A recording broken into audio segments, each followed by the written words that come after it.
Your brain is organized to reflect everything you know in your life. Your brain is a record of the past. It's an artifact of everything you've learned and experienced at this moment. Feelings and emotions are the end product of past experiences, and we can remember experiences better because we remember how they feel. So most people wake up in the morning and they start remembering all their problems, and those problems are connected to certain people and certain things at certain times and places. The moment they start thinking about those problems, they're thinking in the past. Those problems have an emotion associated with them, and the moment they start feeling those emotions, the body, as the unconscious mind, doesn't know the difference between an experience that's creating an emotion and the emotion the person's fabricating by thought alone. Now, thoughts are the language of the brain, and feelings are the language of the body. And how you think and how you feel creates your state of being. So most people's entire state of being, when they start their day, is already in the past. So you have a choice.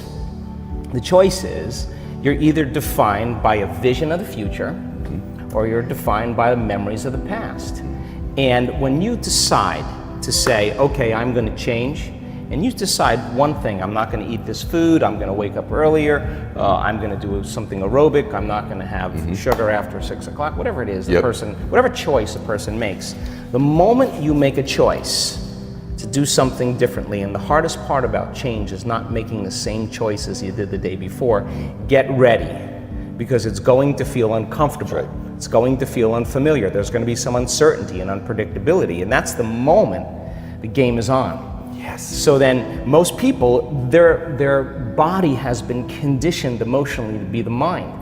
So now the body says, wow, I'd rather hang on to my guilt than take a chance and possibility. I'd rather live in fear than trust in the unknown. So once the person feels uncomfortable, the body goes, whoa, wait a second, we're out of the program here, and body starts influencing the mind. That's right. So it says, start tomorrow, you'll never change, you don't have the money to do this, you're not good enough, your mother told you were this, your father's fault, it's your ex's fault, you know, all of the voices that come up. Now here's the deal, if you respond to those voices, those same thoughts as if they're true, by the way, they're always going on behind the scenes of your awareness, but now they're amplified because you're outside your comfort zone.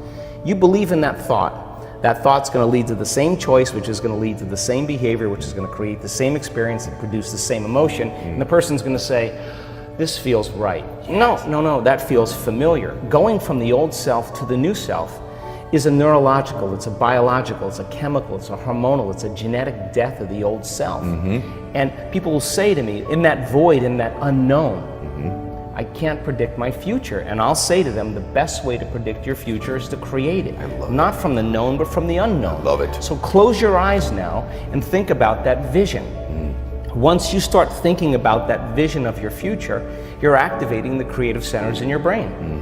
And naturally, you begin to think about putting yourself in the scene. Yes. And the act of doing that, when you're truly passionate and truly present, the moment you're defined by that vision, when the thought in your mind becomes the experience, you begin to feel the emotion of the event before it's made manifest. Now, you're giving your body a sampling, a taste of the future.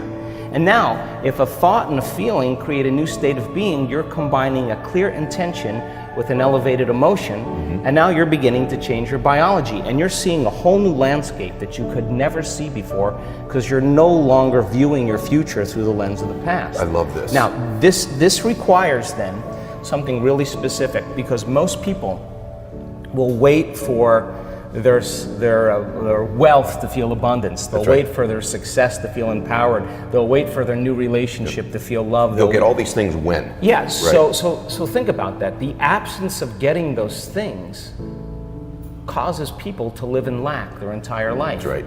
And so they're waiting for something outside of them to change how they feel inside of them. And if they're not creating a new life, then they're not applying the proper principles, then they keep all their manifestations, all their dreams at arm's length.